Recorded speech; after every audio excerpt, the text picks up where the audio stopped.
Okay, hello all, and this is Chapter 12, Providing Equal Educational Opportunity. And this chapter is broken into 4 different parts. So we have desegregation, compensatory education, multicultural education, and education for students with disabilities. So let's start with segregation and desegregation. So segregation was an integral part of the early U.S. education system. The Constitution provided representation of the free population, but only 3/5 representation of anyone else. So this meant that most people that were slaves did not have any representation, therefore did not have access to equal education. In 1877, full segregation of African Americans was approved in the South and other areas of the country. So this was essentially the idea of separate but equal, and it played into the Jim Crow laws of the time. And this went on until 1954 during Brown versus Board of Education, where it was ruled that segregated schools were unconstitutional. That separate but equal does not actually provide an equal education. And so at this point in time, desegregation began. So desegregation is attendance by students of different racial and ethnic backgrounds in the same school and classroom.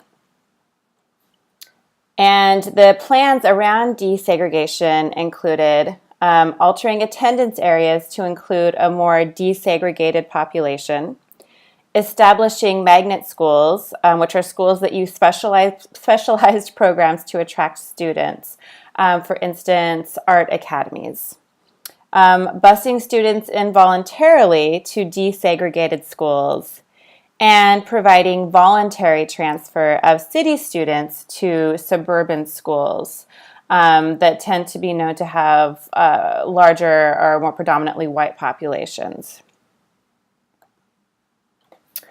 And just a quick note, we've been using the word desegregation, and integration is the step beyond simple desegregation. So this includes effective action to develop positive interracial contacts and to improve the performance of low-achieving minority students. And not all schools manage to reach integration, which is why the textbook heavily uses desegregation instead. So though segregation is no longer legal in the United States due to Brown versus Board of Education, it continues to exist in urban communities with large minority populations. And this is due to a number of factors. But as we look down, through the 1990s to the 2000s, most schools had ceased desegregation efforts. And a couple of the reasons cited, some schools had predominantly minorities in their schools and found it impossible to maintain desegregation. These are often urban schools. Some district courts ruled that their districts had done enough to overcome discriminatory effects. And in 2007, the Supreme Court ruled that schools could no longer use just race as the sole factor in devising a desegregation plan. It also noted that the popularity of charter schools has been said to enforce segregation by enrolling only one type of student. And charter schools often fly under the radar, sometimes because they have smaller school populations, also because they don't always have to adhere to all of the standards of a public school. So compensatory education is an attempt to remedy the effects of environmental disadvantages through educational enrichment programs. And we see examples of this in the Elementary and Secondary Education Act. It was created in 1965. It was a means to improve the education of economically disadvantaged students. And some examples that you might have heard of are Title I, and a Title I program is Head Start. So, comprehensive ecological intervention. Ecological efforts to improve the environments of young children. These are programs that focus on the home, nutrition, environment of a child from toddler age. These are programs that start in daycare or preschool. They focus on the whole child, including healthcare, neighborhood safety, and parental counseling. And they are successful when properly implemented. And another example of this type of non-discriminatory education is No Child Left Behind, or NCLB. So in 2001, there was a revision to Title I, and it created mandatory annual testing in reading, math, and language arts. And schools are or were required to meet certain goals. If schools did not meet these goals, they would receive support. For example, counseling, after-school tutors, after-school programs to help students excel at language arts, math, and reading. If the schools still failed to meet these goals that they had set for themselves annually, they would be penalized. And a lot of issues have been attributed to NCLB. I'm sure you've heard of some of them, but there is confusion regarding implementation. Some schools would alter their statistics to achieve the annual yearly performance, the AYP, which was the annual assessment. Gifted students are discouraged from leaving a school so as not to affect yearly performance scores. Students with disabilities are sometimes underreported or encouraged to drop out so as not to bring down school performance scores. Teachers are evaluated in part on student scores, and they are rewarded or penalized accordingly. And many districts could not achieve the 2014 goals that they had set for themselves when No Child Left Behind was enacted. So moving from that into multicultural education, that is education that includes the cultures and cultural contributions of all racial, ethnic, language, and gender groups, especially those marginalized in the traditional curriculum. And I apologize, there should be an apostrophe after ethnic. So some ways to explain this. So originally in schools, students were Americanized. So students coming from families that were immigrants coming from other countries were taught one way to be, and that was the American way. And this continued up into the 1960s with a shift from assimilation to cultural pluralism. And cultural pluralism is acceptance and encouragement of cultural, ethnic, language, and religious diversity within a larger society. And multicultural instruction is part of that cultural pluralism. And so it incorporates several different things. So it incorporates student learning styles, for example, personal communication or cooperation. So some students that come from different cultures may be prone to accept instruction in one way, and students coming from a different culture may be more prone to accept instruction in a different way, based on what they're used to, cultural norms, ways that they have grown up learning. So that's one thing to take into account in multicultural instruction. Another one is recognition of dialect differences.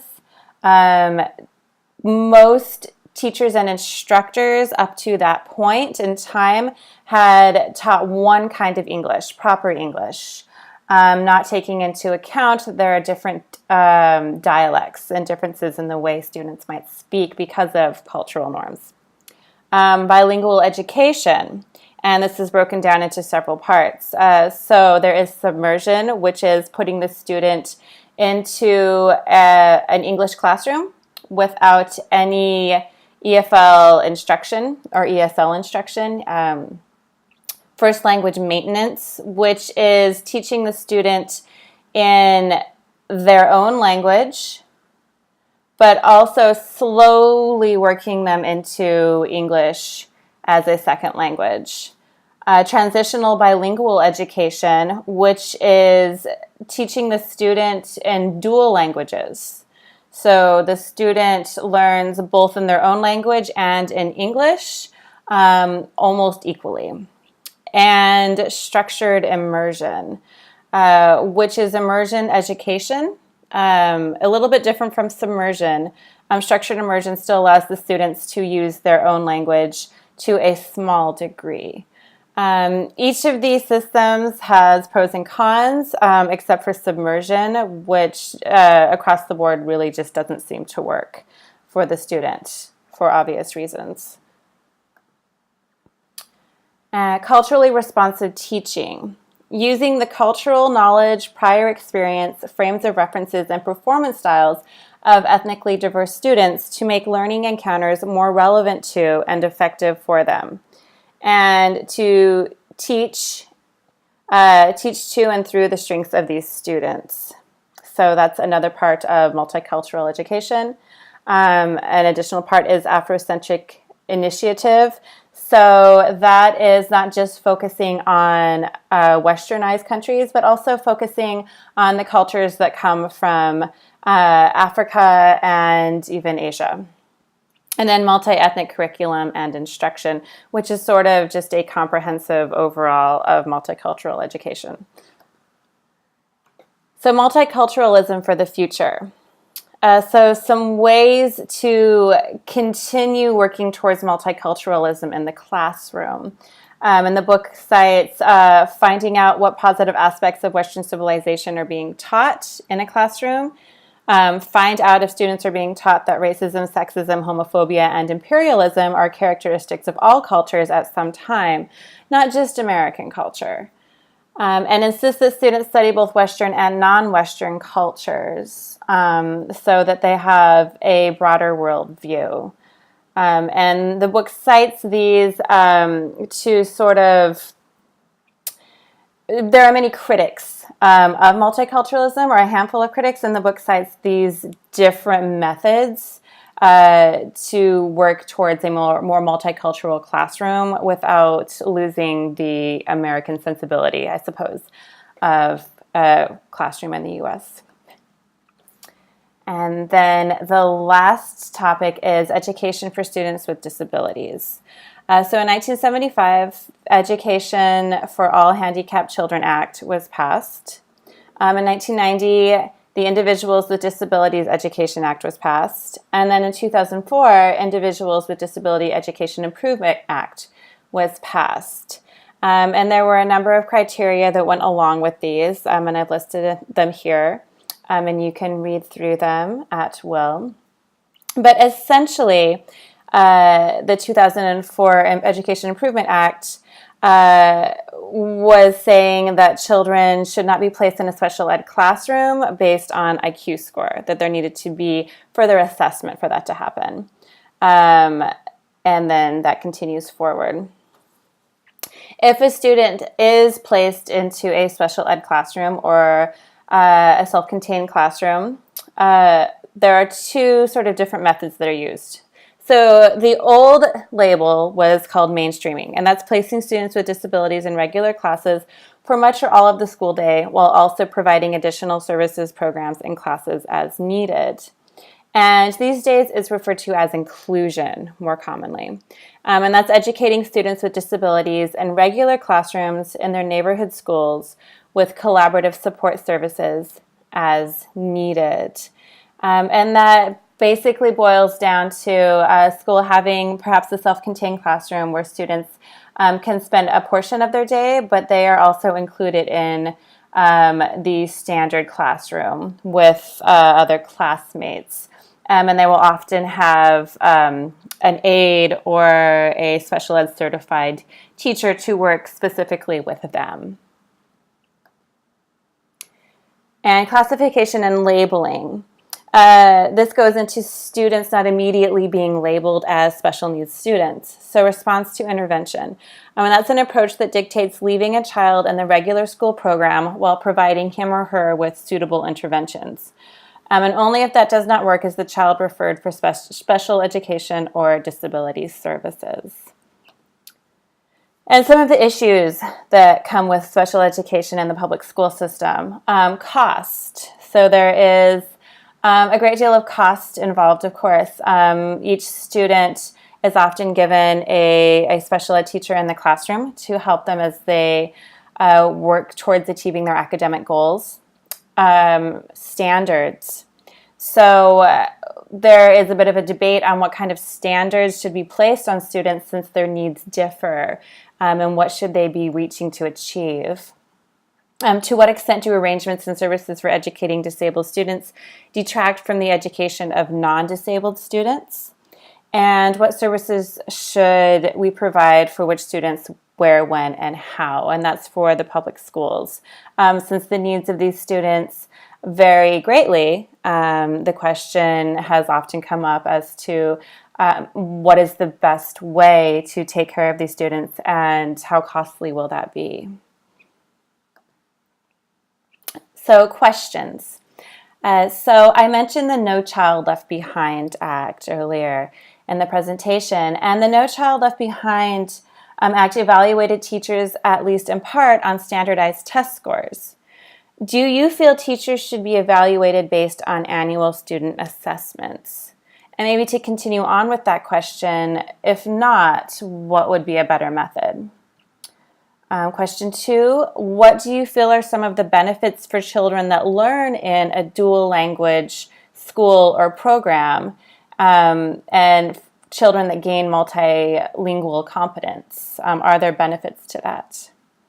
And the third question, how are you preparing to work with students from different cultural and ethnic backgrounds in your own classroom?